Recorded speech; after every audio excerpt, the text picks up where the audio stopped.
Today we are making banana bread for one. Yes, a single serve banana bread. Now this banana bread only takes half of a ripe banana. You can stick the other half of the banana in your freezer, save it for later for the next time you are craving some banana bread. It takes only minutes to mix together and you can bake it in under 20 minutes. It has all the taste, the texture, the flavor of banana bread.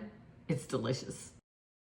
Now, if you're looking for a little bit larger size recipe for banana bread, I have a banana bread for 2 to 4 recipe that you can find right up there. So for today's recipe, I'm using my trusty little ramekin, and it is a 6-ounce ramekin. I will link to the one I am using down below, and we want to just give it a quick spray with some non-stick cooking spray. All right, in my bowl, I have half of a ripe banana that mine were actually in the freezer. I always seem to have ripe bananas. I break them in half and pop them in a freezer bag, stick them in my freezer, and then they are ready to go whenever I'm craving some banana bread, or I throw them in a smoothie. I always break them in half so it's a half a banana. Now, I just let it sit at room temperature to let it thaw. It's gonna give off a little water. Go ahead and drain that off. And then I just smush it with my fork. You're gonna wanna go ahead and preheat your oven to 350 degrees Fahrenheit. And into this banana, we're gonna add 2 tablespoons of all-purpose flour, 2 level tablespoons, and then let me grab my sugar. All right, here we go. I'm gonna add in a tablespoon of granulated sugar. If all you have is brown sugar, go ahead and use it. And then we're gonna use 1/8 of a teaspoon of baking soda. All right, then we're gonna use 1/2 of a tablespoon. You can either use canola or vegetable oil. I'm just using some vegetable oil today, or you can use some melted butter if you prefer.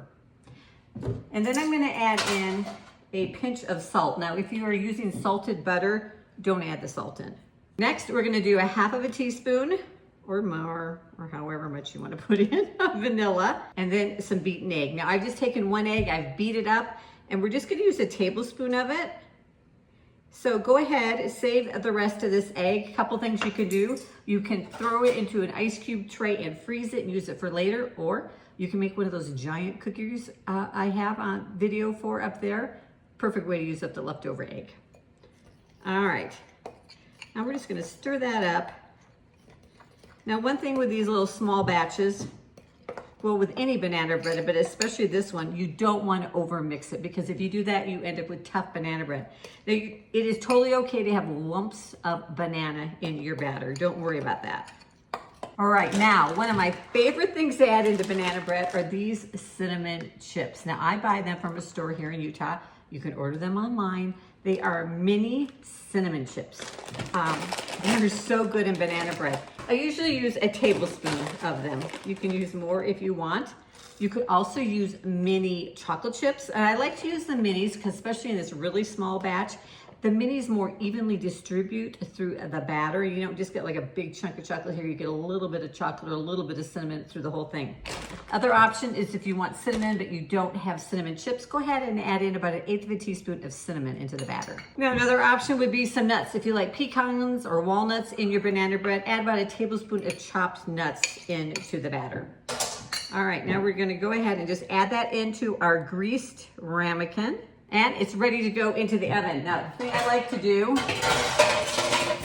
grab it here. I just like to take a cookie sheet, put my ramekin on that. Makes it easier to get this little thing in and out of the oven. We are gonna bake it at 350 Fahrenheit for about 18 minutes. All right, it is out of the oven. It smells yummy, just like banana bread should.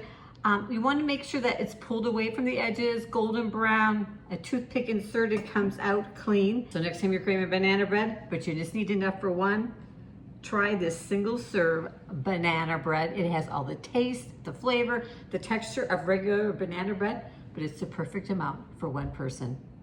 So thanks for joining me in the kitchen today. I'd love for you to leave a comment down below. Check out some of my other videos, subscribe to my channel, and I'll see you in the next video.